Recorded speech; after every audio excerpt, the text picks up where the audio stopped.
तारीख अक्सर ख़ुद को दोहराती है और चूँकि ज़मीन की नौइयत, लॉजिस्टिक्स और माशी मराकज़ की कुर्बत जंगों के मकामात तय करती है, इसलिए कई अहम लड़ाइयाँ एक ही जगह पर हो चुकी हैं। भारत के लिए ये जगह पानीपत है, जहाँ 3 दहाइयों के बाद 2 लड़ाइयाँ हुईं जिन्होंने पूरे बरसगीर की तकदीर बदल दी। अगली 3 सदियों तक इसकी तोसी रही। मुसलमान खलीफा ने एशिया में ताकत का तवाज़ुन बदल दिया और इसका एक नतीजा ये हुआ कि वस्ती एशिया के तुर्क कबाइल ने इस्लाम कबूल करना शुरू कर दिया। खलीफा आस्ता आस्ता गैर मरकज़ी हो रहा था और तुर्क खाना बदूश हर तरफ हिजरत करने लगे। 10वीं सदी के वसत तक शुमाली हिंदुस्तान तुर्क हमलों के ज़ीर असर था और 1206 में ये आहिस्ता आहिस्ता होने वाली यलगाड़ एक जंगजो सरदार को मौका दे गई कि वो मदीना वापस जाकर दहली सल्तनत कायम करे। शुमाली हिंदुस्तान की इस नई रियासत ने हमलों को रोकने में कामयाबी हासिल की। 12वीं और 13वीं सदी के अवाइल में मंगोलों के हमले हुए और 1320 तक दहली सल्तनत ने ज़्यादातर हिंदुस्तान को फतह कर लिया था। ताहम गैर मुअस्सिर हुक्मरानों, मकामी बगावतों और तैमूरी हमले की वजह से सल्तनत कमज़ोर पड़ गई और 14वीं सदी के आखिर तक सिर्फ शुमाली हिंदुस्तान इसके कंट्रोल में था। एक नई अफ़गान नस्ल की सल्तनत लोधी ख़ानदान 15वीं सदी के दूसरे हिस्से में हुकूमत संभाल कर सल्तनत को मुस्तहकम करने में कामयाब हुई, मगर रियासत फिर भी ज़वाल की तरफ जा रही थी। शुमाली वस्ती एशिया में भी हालात गैर मुस्तहकम थे। तिमूर के मुख्तलिफ जानशीन इसकी सल्तनत पर कब्ज़ा करने की होड़ में थे। उनमें से ज़हीरुद्दीन मोहम्मद सिर्फ 11 साल का था जब इसने 1494 में अपने वालिद से फ़रगाना वरासत में हासिल की। ये फ़ातह, जिसे बाद में बाबर कहा गया, जिसका मतलब फ़ारसी में शेर है, ने ख़िते के रवायती मरकज़ शहर समरकंद को फ़तह कर लिया, मगर अपने 16वीं जन्मदिन तक वो कमज़ोर हो चुका था। जल्द ही बाबर के दुश्मनों ने जवाबी हमला किया और इसने दोनों इलाकों पर अपना कंट्रोल खो दिया। इसे कहें और पनाह लेनी पड़ी। कई मुश्किलात के बाद बाबर आखिरकार एक छोटा सा इलाका कायम करने में कामयाब हो गया। बाबर ने फ़ौज लेकर 1504 में काबुल पर कब्ज़ा कर लिया। बाबर अपने छोटे इलाके में महदूद रहने वाला नहीं था। इसने अपनी तवज्जो हिंदुस्तान की तरफ मोड़ दी। 1519 तक वो मौजूदा पाकिस्तान के दरियाए चनाब तक पहुंच गया। लोधी सल्तनत अंदरूनी खाना जंगियों में अलजी हुई थी और इसके कुछ लोग सुल्तान इब्राहिम लोधी के खिलाफ बगावत कर गए। उन्होंने बाबर से मदद मांगी, जिसने इस मौका का फ़ायदा उठाकर हमला शुरू कर दिया। पंजाब कई बार हाथ बदला, यहाँ तक कि 1525 में बाबर इस इलाके का हुक्मरान बन गया। अगले साल के आगाज़ में इब्राहिम लोधी दिल्ली छोड़कर रवाना हो गया। शुमाल की तरफ बढ़ते हुए जब बाबर 4 अप्रैल को पानीपत की तरफ बढ़ा, दोनों फ़ौजें 8 दिन तक एक दूसरे के सामने खड़ी रहीं और वो जंग जो इन ज़मीनों की तकदीर का फ़ैसला करने वाली थी 23 अप्रैल को हुई। बाबर की फ़ौज में तुर्क, मंगोल, फ़ारसी और अफ़गान शामिल थे। ये फ़ौज एक तजुर्बाकार दस्ते के गिर्द बनी थी जो पिछली दहाई से इसके साथ महमात में शरीक था। इसलिए सिपाही और कमांडर एक दूसरे को अच्छी तरह जानते और एतमाद रखते थे। घुड़सवार तीरंदाज अपनी महलिक ठक मंगोल मरकब कमानों के साथ तैयार थे। इस फ़ौज का मरकज़ी हिस्सा प्यादा फ़ौज थी, जिसमें तीरंदाज शामिल थे जो कंपोजिट कमानों और माचलाक मोस्केटों से मुसलह थे। बाबर के पास 20 तोपें भी थीं। वो अपनी बारूद वाली हथियारें या तो आसमानियों से हासिल करता था या सफ़ियों से, मुख्तलिफ ज़राया के मुताबिक। लेकिन बाबर की फ़ौज और इसकी हुकमत अमली 2 फ़ौजी रवायतों का इम्तजाज थी, इस्मानी और मंगोल तिमूर की, जबकि दिल्ली सल्तनत की फ़ौज जंगी हाथियों और घुड़सवारों पर मबनी थी। ये फ़ौज जागीरदाराना नवैयत की थी और इसमें बारूद वाले यूनिट शामिल नहीं थे। इब्राहिम लोधी की फ़ौज पानीपत की लड़ाई में अंदाज़न 50,000 सिपाहियों और 400 जंगी हाथियों पर मुश्तमिल थी। शायद इनमें से 25,000 भारी घुड़सवार थे जो अफ़गान नस्ल के थे। बाकी ज़मींदारों के फ़ौजी या कम तरबियत याफ्ता भर्ती शुदा सिपाही थे। प्यादा फ़ौज ज़्यादातर गोलियों का निशाना बनने के लिए थी। इंतज़ार करो अपने दुश्मन पर तीर चलाओ जब तुम अपना तीर इस पर मार सकते हो। बाबर ने अपनी घुड़सवार फ़ौज को दूसरी लाइन में 3 हिस्सों में तकसीम किया था। इसका दायां बाजू पानीपत शहर के करीब था और बायां बाजू एक खंदक और खंभों से महफूज। वो और इसका मुहाफ़िज़ मरकज़ में थे।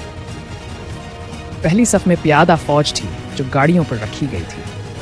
गाड़ियाँ एक दूसरे से बंधी रहती थीं जिससे हर गाड़ी एक छोटा कला बन जाती थी और तलवार बाजों और मॉस्कीट बरदारों को ऊंचाई मिलती थी। गाड़ियों के दरमियान खला छोड़े गए थे ताकि टॉपे फायर कर सकें। इब्राहिम लोधी की फौज के आगे हाथी थे, दूसरी सफ में घुड़सवार और तीसरी सफ में प्यादा फौज थी। सुल्तान खुद अपनी 5000 मुहाफिजों के साथ पीछे रहता था।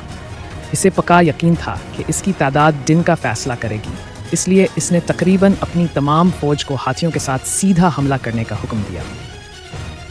हाथी आगे बढ़ते हुए गोलियों की अनजान आवाज़ से खौफजदा हो गए और वो अपनी जगह जम गए, जिसकी वजह से हमला रुक गया।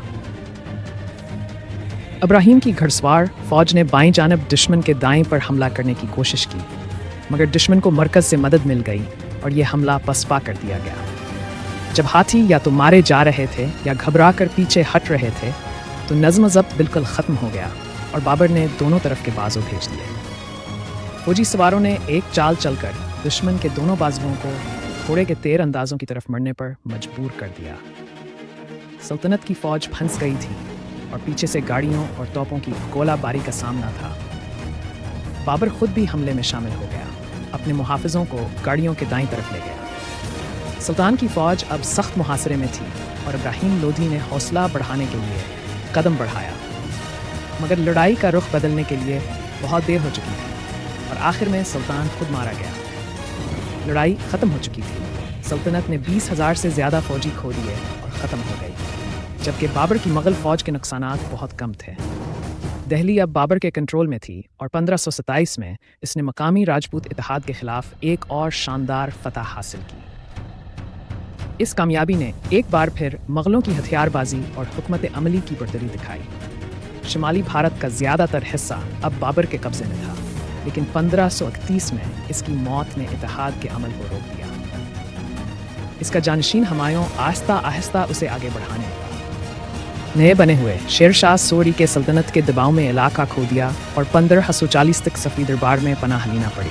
वह हलगब भिग साल जलावतनी में गुजारे और सिर्फ 1554 में ही हिंदुस्तान वापस आ सके। अगले सालानों ने सूर सल्तनत के नए हुक्मरान इस्लाम शाह के जानशीन दूसरे दारा को शिकस्त दिया और शुमाली हिंदुस्तान के कुछ हिस्सों पर दोबारा काबू पाया। बदकिस्मती से मुग़लों के लिए हुमायूं 1556 में एक हादसे में चल बसे, जिसके बाद सूरी सल्तनत ने दोबारा हमला किया। वज़ीर आज़म हैमो ने तेज़ी से कार्रवाई शुरू की और 1556 के अवाइल अक्टूबर में दिल्ली पर कब्ज़ा कर लिया। हैरानकुन बात यह थी कि इसने सरकारी सल्तनत से आज़ादी का ऐलान भी कर दिया और बादशाह के तौर पर ताजपोशी की गई। नए मुग़ल हुक्मरान अकबर सिर्फ 13 साल के थे, लेकिन उनके सरपरस्त बैरम खान एक माहिर कमांडर थे। उन्होंने नवंबर के आगाज़ में दिल्ली की तरफ पेशकदमी की।